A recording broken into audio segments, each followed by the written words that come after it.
Ya estamos. Entonces, para los que van a ir ingresando también vamos a retomar esta característica. Nuevamente les estoy mencionando su cuaderno a la mano para poder realizar las actividades que voy a ir preguntando algunas preguntas en el que ustedes tengan que tener los esquemas o los apuntes en su cuaderno. Estamos haciendo una descripción de la reforma, la contrarreforma de la iglesia, un movimiento religioso que se va a dar durante la Edad Moderna, en el siglo XVI.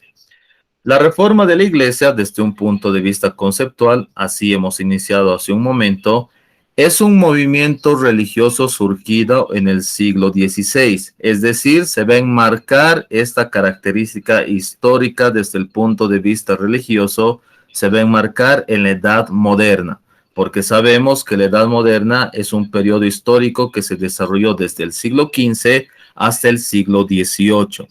La Edad Moderna o durante la Edad Moderna existieron un conjunto de cambios geográficos, políticos, económicos, culturales, artísticos, pero también religiosos. Y los cambios religiosos que se va a dar durante la Edad Moderna precisamente es la reforma de la iglesia. Y esta reforma va a tener como consecuencias de que la Iglesia Católica va a perder hegemonía en Europa, porque sabemos que la máxima institución que tiene poder, máximo poder en toda Europa es la Iglesia durante el periodo medieval a inicios de la Edad Moderna. El Papa y aquellos clérigos que ocupaban cargos altos como obispos, cardenales, entre otros, estas personas tenían poder dentro de las distintas monarquías en Europa. Y entonces la reforma de la iglesia va a hacer que la hegemonía de la iglesia que tiene en Europa va a ir perdiéndose de manera paulatina, considerando de que las personas o los fieles van a tener otras opciones para poder llevar a cabo su fe, porque la iglesia era la única, la iglesia cristiana y católica era la única donde una persona, por lo menos en Europa, podía profesar esa religión, porque no había otras opciones. Pero recordemos que durante la Edad Media ya surgió una nueva religión monoteísta a la cabeza del profeta Mahoma, que es la religión musulmana. Es decir, que, es decir que las personas ahora van a tener una segunda opción para profesar una religión. O van a ser cristianos o van a ser musulmanes. Pero en función y a partir de la reforma de la iglesia, van a ir surgiendo y creándose nuevas iglesias a lo largo de Europa. La iglesia anglicana, la iglesia luterana y la iglesia calvinista. Entonces, las personas, la población europea en España, en Inglaterra, en Francia y a lo largo de toda Europa, va a tener otras opciones para poder llevar a cabo su fe. Si quiere, puede ser cristiano católico, si quiere, puede formar parte de la iglesia luterana, si quiere, puede formar parte de la iglesia anglicana o de la iglesia calvinista, o finalmente ser musulmán, ¿no? O árabe. Entonces, la hegemonía de la iglesia se va a romper porque ya no va a ser la única religión. Ahora tenemos nuevas opciones producto de la reforma de la iglesia. Y otra de las consecuencias de este movimiento religioso surgido en el siglo XVI es precisamente el surgimiento y la instauración de distintas iglesias en toda Europa y el resto del mundo, por lo que la Iglesia Católica no va a ser la única religión que va a imperar y va a tener hegemonía en Europa. Lo que sucede en la actualidad, precisamente, en la actualidad nosotros tenemos varias opciones de poder profesar una determinada religión, de poder profesar nuestra fe, nuestra creencia, podemos ser católicos y poder llevar a cabo nuestra fe con todas las características del catolicismo. O podemos ser cristianos nosotros, ¿no ve? Entonces, si somos cristianos, también de esta iglesia, los cristianos tienen sus propias características para poder llevar a cabo su fe, diferentes de los católicos. O podemos ser o podemos ser testigos de Jehová, o podemos ser finalmente budistas, podemos ser ateos, podemos formar parte de cualquier religión, porque hay una infinidad y una gama de religiones en el mundo donde nosotros podemos, si queremos, formar parte de esa iglesia. Pero este abanico de iglesias y de religiones se va a iniciar precisamente durante la reforma o posterior a la reforma de la iglesia. Entonces, para concluir, ¿qué es la reforma? Es un movimiento religioso que surge en el siglo XVI y que trajo como consecuencias la pérdida de la hegemonía de la Iglesia Católica en Europa y el surgimiento y la instauración de distintas iglesias a lo largo de Europa y el resto del mundo. Entonces, primera característica. ¿Cómo va a surgir el movimiento de la reforma? La reforma de la iglesia surge durante la Edad Moderna, eso ya lo hemos explicado y lo hemos dicho, y va a surgir este movimiento religioso a causa de distintas características y distintos motivos que lo vamos a ir describiendo en este momento. La primera causa para el surgimiento de la reforma de la iglesia es que la iglesia católica, conformado por los papas, conformado por obispos, por cardenales, por clérigos, sacerdotes y en realidad toda la institución que se llama la iglesia, va a empezar a acumular grandes riquezas, olvidándose de su objetivo de austeridad que Jesús nos había enseñado en sus prédicas, considerando que Jesús en ningún momento nos dijo cuando él profesaba o cuando él profesaba la religión, en ningún momento nos enseñó Jesús que nosotros o la iglesia tiene que acumular riqueza. Y precisamente esta causa va a hacer que la iglesia decida vender indulgencias. Ejemplo, no, una indulgencia es un perdón que te otorga la iglesia. Si usted comete algún tipo de pecado, por ejemplo, se supone que si usted es pecador, el día en que muera nunca va a llegar hacia el cielo y al contrario se va a ir al infierno por los actos negativos que ha realizado durante toda su vida. En este caso, la iglesia decide crear estos perdones llamados como la indulgencia, que vendía los perdones, en el que las personas tenían que ir con un cierto monto de dinero, pagar a la iglesia este monto y la iglesia le otorgaba un perdón, un papiro, un papel donde decía que Dios le perdonaba de todos sus pecados. Entonces, eso va a ser la causa principal para el surgimiento de la reforma de la iglesia, en el que la iglesia, para que acumule riquezas, empieza a vender indulgencias. Y las indulgencias son perdones que la iglesia te vende para que usted pueda llegar finalmente al paraíso o al cielo el momento en el que muera. Así también, otra de las causas para el surgimiento de este movimiento religioso se da porque los papas tienen grandes ambiciones políticas, es decir, que la iglesia se va a inmiscuir, se va a meter en cuestiones políticas al lado del monarca. Y entonces va a haber una estrecha relación entre el rey, la monarquía y los papas o finalmente la iglesia. Dos instituciones que deberían de ser o estar alejados o ser distintos, porque se supone que los reyes tienen poder terrenal, tienen poder de gobernar en su reino o en su monarquía, pero la iglesia tendría que estar al lado de los fieles, al lado de las personas pobres, al lado de la población en su conjunto, pero lamentablemente esto no se da, porque la máxima autoridad eclesiástica, que es el Papa, se inmiscuye en cuestiones políticas, es decir, de que va a existir favores tanto de los reyes con los papas y de los papas con los monarcas o los reyes. Es decir, que el papa, el monarca, va a recibir, va a apoyar a las distintas monarquías.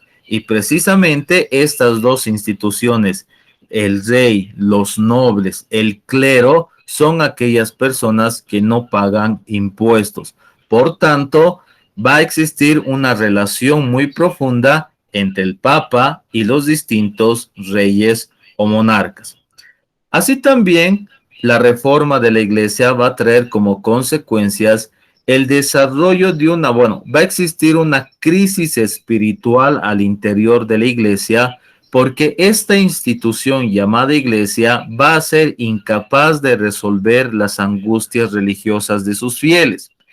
La población o el tercer estamento, que está conformado por la población en su conjunto, primero son los que pagan impuestos. Son aquellas personas que tienen o que no tienen terrenos para cultivar. Son aquellas personas que necesitan alimento para poder sobrevivir y los alimentos son escasos. Tienen muchas necesidades esta población, pero lamentablemente la iglesia no apoya a esta población, no los ayuda, peor aún con las riquezas que ellos poseen, y apoya la iglesia o el clero va a apoyar al contrario a los nobles y a los monarcas. Entonces, esto va a traer como consecuencia que la población en su conjunto ya no tenga primero respeto y confianza a la institución llamada iglesia. ¿Por qué? Porque la iglesia no resuelve sus problemas y son los únicos que pagan impuestos, los que pagan los diezmos, la población en su conjunto. Y los otros no pagan ni impuestos, tienen alimentos, son los poseedores de la tierra, etcétera. Entonces, existe en la población o al interior de las personas, existe una decepción por parte de la Iglesia Católica. Ya no creen ni en el monarca ni en la iglesia. Entonces, para resumir, la reforma de la iglesia se da durante la Edad Moderna y las causas para el surgimiento de esta reforma son precisamente que la iglesia empieza a acumular riqueza, vender indulgencias. Una indulgencia es aquel perdón que la iglesia te otorga para que usted, en el momento en que muera, pueda llegar al cielo, porque se supone que todos sus pecados han sido perdonados.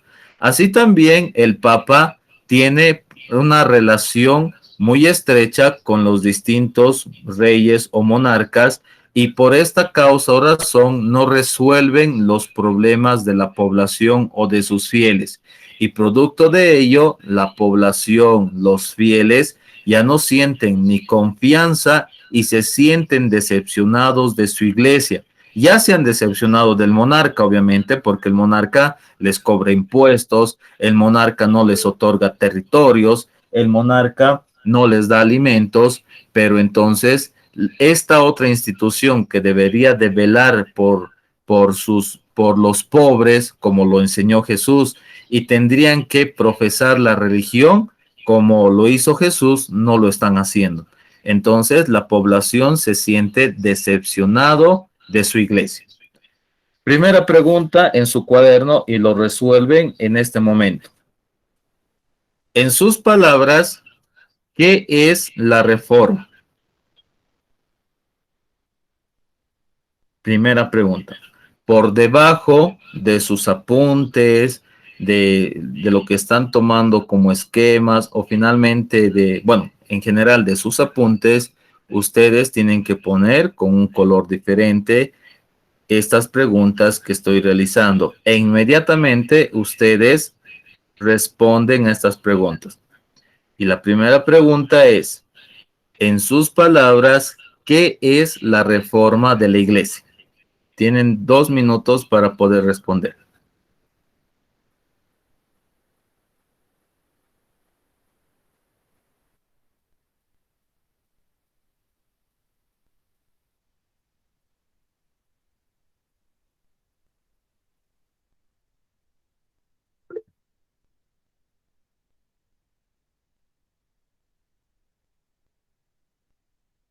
Nina, ¿quería decir algo?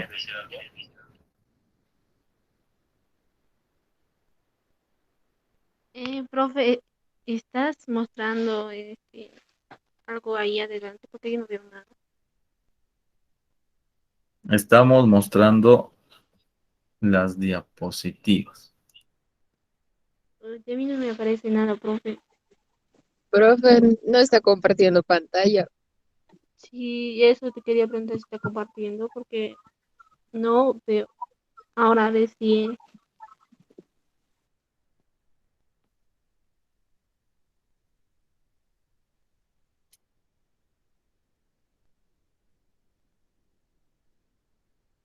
Primera pregunta, en sus palabras, ¿qué es la reforma de la iglesia?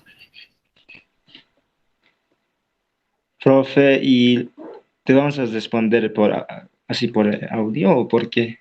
O la No, pregunta debemos mandar a en, WhatsApp. en su cuaderno. A ver, Y, para todas las clases, ustedes tienen que estar con su cuaderno al lado. Primero tienen que tomar los apuntes correspondientes a cada presentación o el pizarrón o diapositivas que se les va a presentar en la explicación del contenido. Cuando yo les diga paren, ustedes con un color distinto, por ejemplo con rojo, ponen las preguntas por debajo de los apuntes que están tomando. Y esta primera pregunta en este caso es, en sus palabras, ¿qué es la reforma de la iglesia? Inmediatamente ustedes responden y continuamos. Y ustedes, yo continúo explicando, ustedes continúan tomando apuntes y al finalizar 10 minutos o 5 minutos antes de finalizar la clase, yo les voy a pedir que me suban las fotografías de su cuaderno donde están sus apuntes más estas preguntas, ya sea al Classroom o al WhatsApp. En este caso, al Classroom. Y entonces eso cuenta como trabajo de aula. No me lo van a enviar pasado las 3 de la tarde porque se supone que ya lo están haciendo en este momento. Así también que si no me envían eso, no han hecho nada en esta clase y no cuenta como, bueno, es como no estuvieran en clase.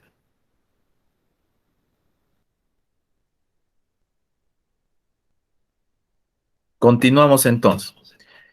Vamos a hacer mención ahora a los precursores de la reforma de la iglesia, es decir, los representantes y exponentes de esta reforma, aquellas personas que se alejaron de la iglesia, que por las causas que hemos ido describiendo hace un momento, por acumular riqueza, la iglesia se desvió de sus objetivos. La iglesia o principalmente los clérigos, aquellos que forman parte de esta institución llamada iglesia, que son los papas, los obispos, los cardenales, los sacerdotes, tendrían que estar en esos cargos por un profundo sentimiento de amor y apoyo hacia el prójimo, que es uno de los objetivos principales de la religión o de las enseñanzas de Jesús, por vocación de apoyo al prójimo. Pero lamentablemente estos objetivos de la iglesia y de las enseñanzas de Jesús fueron desviados durante la edad medieval y a inicios de la edad moderna, porque la iglesia, hemos explicado hace un momento eso, la iglesia va a desviarse de sus objetivos y va a empezar a acumular riquezas, va a empezar a inmiscuirse en cuestiones políticas junto con el rey, va a ser incapaz de resolver los problemas de sus fieles o de la población, y entonces la iglesia es una institución de poder donde no cumple estos objetivos principales de la religión, de apoyar y de amor hacia el prójimo. Entonces, algunos sacerdotes van a alejarse de la iglesia corrupta porque se va a corromper la iglesia durante la edad medieval y van a formar nuevas iglesias. ¿Y quiénes son estas personas que inician y que crean las iglesias protestantes en Europa? Martín Lutero, Enrique VIII y Juan Calvino. La siguiente pregunta va a ir en relación a esto. Primero, ¿quiénes son aquellos exponentes y representantes de la reforma de la iglesia? Martín Lutero, Enrique VIII y Juan Calvino. ¿Cuál es la doctrina y los principios que profesa Martín Lutero? Martín Lutero es el primero que inicia la reforma de la iglesia. Es decir, que él va a clavar en una de las iglesias sus 95 tesis, donde sugiere algunos cambios que debe de tener la iglesia que se está corrompiendo o que ya ha sido corrompida. Y Martín Lutero es el que va a crear la iglesia luterana. Y esta iglesia luterana tiene ciertos principios. Por ejemplo, uno de los principios de la iglesia luterana de Martín Lutero es que rechaza todo intermediario entre el hombre y Dios. Para Martín Lutero y para su iglesia luterana, no debe de existir un intermediario entre el hombre y entre Dios. Es decir, que cada persona desde su propia voluntad puede tener un contacto directo con Dios. No necesariamente para poder yo realizar mis oraciones, dice Martín Lutero, tendría que ir a una iglesia y poder arrodillarme en la iglesia. Puedo realizarlo en cualquier momento, en mi casa o donde yo quiera realizar mis oraciones. Puedo tener un contacto directo con Dios. Puedo acercarme con Dios, con Jesús, a partir de mis oraciones y de lo que yo voy a ir conversando con Dios. Y para Martín Lutero no debe de existir un intermediario. Y en este caso, ¿quién sería el intermediario? Un cura, por ejemplo, un cardenal, un obispo. ¿Quién es el intermediario entre el Dios espiritual, su representante en la tierra, que en este caso sería un sacerdote, un cura, un obispo, un cardenal o finalmente el papa, el intermediario? Y en función al intermediario, recién yo puedo alcanzar la salvación, mi fe, acrecentar mi fe o mi religión. Para Martín Lutero esto no debería de existir. Toda persona, cada uno de nosotros, podemos tener una relación directa con Dios, con Jesús, sin necesidad de tener un intermediario. Entonces, es el primer principio de la iglesia luterana.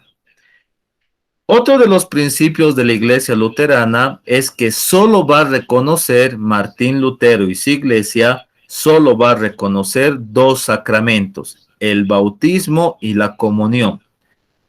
Pregunta para todos.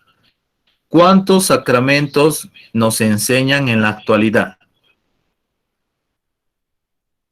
Materia de religión. ¿Cuántos sacramentos nos enseñan en la actualidad la iglesia?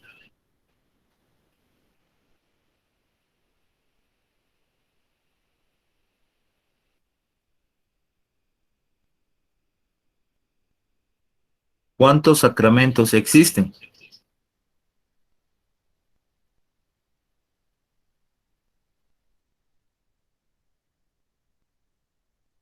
Pérez. 10, profe. 10 sacramentos. Yo sabía que eran 7 los sacramentos.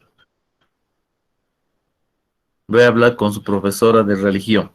Pero entonces, para avanzar, en la actualidad, la religión, bueno, en su caso, la materia de religión o finalmente la iglesia, cuando hacemos nosotros nuestra primera comunión, nuestra confirmación, entre otros, que son 2 de los sacramentos, nos enseñan que existen 7 sacramentos.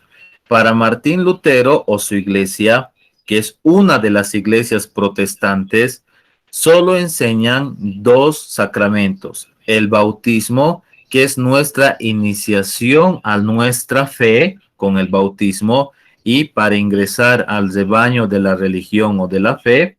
Y segundo, la comunión, que es nuestra confirmación de nuestra fe. Y para Martín Lutero no existen otros sacramentos, solo 2, el bautismo y la comunión.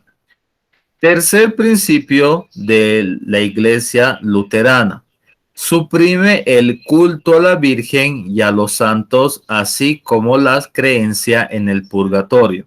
Es decir, que Martín Lutero y su iglesia considera de que nosotros no tenemos que rendirle culto, ni mucho menos oraciones, ni arrodillarnos, ni el culto en general hacia personas que son mortales como nosotros, como lo ha sido la Virgen o como finalmente lo han sido los santos. ¿Por qué nosotros tenemos que sentir culto hacia una imagen hecha de yeso, así también a personas que son finalmente mortales como nosotros? Para la iglesia luterana, al único a quien tenemos que rendirle culto es a Dios. Eso nos dice la religión luterana, que de alguna manera se asemeja a lo que profesan hoy en día los cristianos. Para los cristianos no existe el culto hacia ninguna imagen, hacia ningún santo, ni mucho menos a la Virgen. Si ustedes sabrán eso, porque muchos en el curso son cristianos, ¿no? A diferencia de los católicos, no rinden culto ni a la Virgen, ni mucho menos a ningún santo que sea hecho de yeso, entre otras cosas. Pero también para Martín Lutero, uno de sus principios o de su iglesia es que solo se debe de rendir culto hacia Dios. Cuarto principio de la iglesia luterana. Suprime los lujos del templo y suprime también el celibato eclesiástico. En el primero, no está de acuerdo de que la iglesia acumule riqueza. No está de acuerdo con la venta de indulgencias porque la iglesia no tiene por qué vender perdones, mucho menos a cambio de dinero. Y finalmente, no está en contra la iglesia luterana o Martín Lutero, está en contra de que se les prohíba a los que van a conformar o que van a ser parte de la institución de la iglesia, como con cargos como curas, sacerdotes, obispos, cardenales, entre otros, que no se les permita casarse, que no se les permita tener hijos. Para la iglesia luterana tienen derecho de casarse, tienen derecho de tener hijos y por eso suprime el celibato eclesiástico. Eso desde algunos de los principios de la iglesia luterana. Asimismo, para Martín Lutero debe de existir una libre interpretación de la iglesia. Nosotros podemos interpretar la iglesia sin necesidad de ningún intermediario que nos los interprete por nosotros. En las misas que vamos a las iglesias, ¿quién nos los interpreta para nosotros? La Biblia, el sacerdote. Nosotros ingresamos a la iglesia y el sacerdote que está con su Biblia en mano o finalmente frente de él, mientras da la misa, empieza a interpretarnos las escrituras que se encuentran dentro de la Biblia. Para Martín Lutero y la iglesia luterana, nosotros podemos interpretar la Biblia como nosotros queramos. Si tenemos alguna duda, buscamos respuestas de fe, nosotros podemos agarrar la Biblia, podemos leerlo y poder llegar a una respuesta, ¿no? De fe, obviamente, a partir de nuestra interpretación de la Biblia sin necesidad de que una persona o una tercera persona extra, como en este caso los sacerdotes, nos los interprete para nosotros. Otro de los representantes de la iglesia de la reforma de la iglesia es Enrique VIII. Enrique VIII es el rey de Inglaterra que gobernó desde 1553 en adelante, ¿no? Enrique VIII está casado con Catalina de Aragón. Catalina de Aragón es hija de los reyes españoles, pero su esposa Catalina de Aragón no le provee o no le da un hijo varón a Enrique VIII, que obviamente Enrique VIII busca un hijo varón para que sea el heredero al trono de Inglaterra. Así también Enrique VIII se enamora de una dama de corte. Una dama de corte es aquellas, bueno, amigas, una hija de noble que ayuda que vive dentro del palacio y que sirve como acompañante para que le ayude a la reina con sus vestidos, para que le peine, para que hagan fiestas, entre otras cosas. Eso es una dama de corte dentro de palacio. Enrique VIII se enamora de una dama de corte, de Ana Bolena, y por tanto, al ver que su esposa Catalina de Aragón no le da un hijo varón, quiere separarse de su esposa, pero la iglesia le prohíbe separarse de su esposa. Dentro de los principios de la iglesia no existe o no está permitido el divorcio.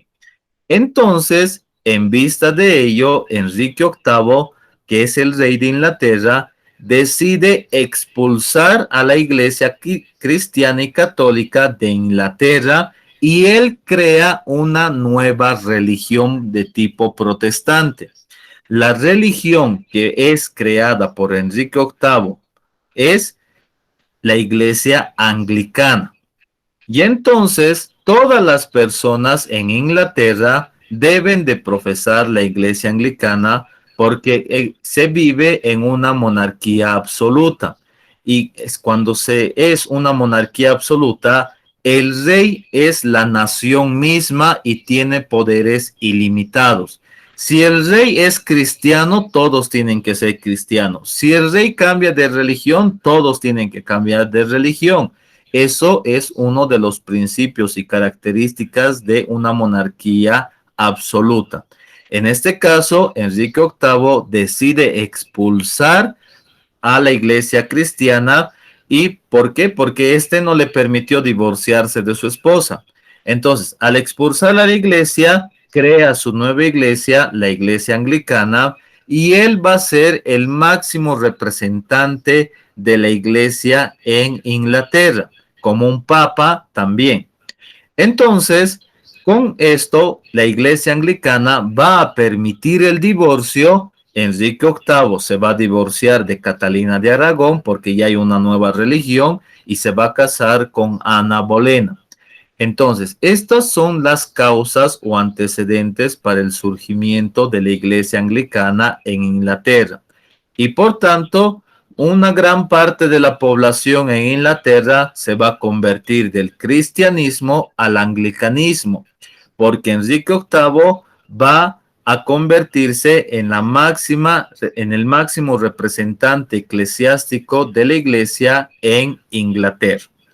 Entonces, tenemos el surgimiento del anglicanismo en Inglaterra. Segunda pregunta, anoten. Segunda pregunta.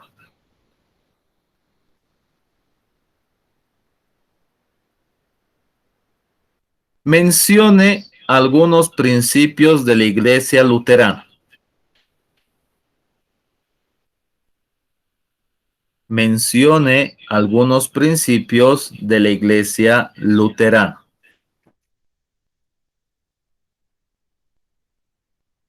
Tienen 2 minutos para responder.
Listo.